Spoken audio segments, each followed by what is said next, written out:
മറയൂരിൽ കടുവയുടെ ആക്രമണം.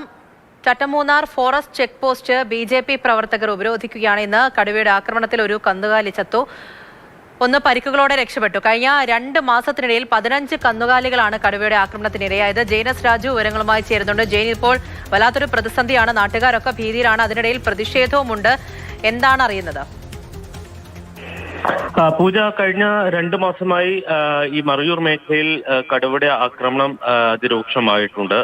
15 കന്നുകാലികളെയാണ് ഈ കാലയളവിൽ കടുവ ആക്രമിച്ചത്. ഇതിൽ 5 എണ്ണം രക്ഷപ്പെട്ടു, 10 എണ്ണം ചത്തു. പക്ഷേ കർഷകർക്ക് കാര്യമായ നഷ്ടപരിഹാരമോ ഒന്നും ലഭിച്ചില്ല. അതോടൊപ്പം തന്നെ ഈ കടുവയുടെ ആക്രമണം തടയാൻ വനംവകുപ്പിന്റെ ഭാഗത്തുനിന്ന് കാര്യമായ ഒരു ഇടപെടൽ ഉണ്ടായില്ല. ഈ പശ്ചാത്തലത്തിലാണ് ഇങ്ങനെ ഒരു പ്രതിഷേധം ഉണ്ടായിരിക്കുന്നത്.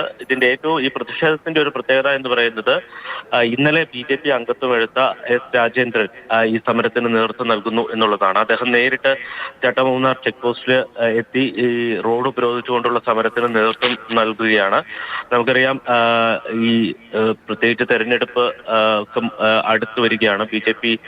തങ്ങളുടെ ശക്തി കൂടുതൽ മേഖലയിലേക്ക് എത്തിക്കാനുള്ള ശ്രമം രാജേന്ദ്രനിലൂടെ ദേവികുളത്ത് നടപ്പിലാക്കാൻ ശ്രമിക്കുകയാണ്. അപ്പോൾ ആ പശ്ചാത്തലത്തിൽ കൂടിയാണ് ഈ സമരം ഇപ്പോൾ നടന്നുകൊണ്ടിരിക്കുന്നത്. മറ്റ് രാഷ്ട്രീയ പാർട്ടികൾ ഇത്തരം പ്രശ്നങ്ങൾ ഏറ്റെടുക്കാത്ത ഒരു സാഹചര്യമുണ്ട്. ആ പശ്ചാത്തലത്തിലാണ് ഇത്തരം ഒരു സമരവുമായി രാജേന്ദ്രൻ രംഗത്തേക്ക് എത്തുന്നത് എന്ന രാഷ്ട്രീയമായിട്ടുള്ള പ്രത്യേകത കൂടിയുണ്ട്. പൂജ, ജെയിനസ് രാജു ആണ് വിവരങ്ങൾ നൽകിയത്. അപ്പോൾ നാട്ടുകാരൊക്കെ തന്നെയും ഭീതിയിലാണ്, കാരണം കടുവയുടെ ആക്രമണമുണ്ട്.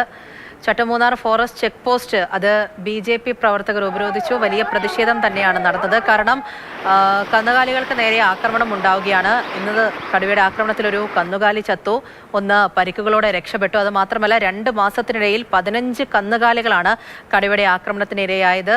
അവിടെയുള്ള ഓരോരുത്തരും ഭയത്തിലാണ്. അതോടൊപ്പം തന്നെ നടപടിയൊക്കെ ആവശ്യപ്പെട്ടുകൊണ്ട് തന്നെ കൃത്യമായ നടപടി വേണമെന്നൊക്കെ പറഞ്ഞുകൊണ്ട് വലിയ രീതിയിലുള്ള പ്രതിഷേധവും കൂടി ഉയരുന്നുണ്ട്.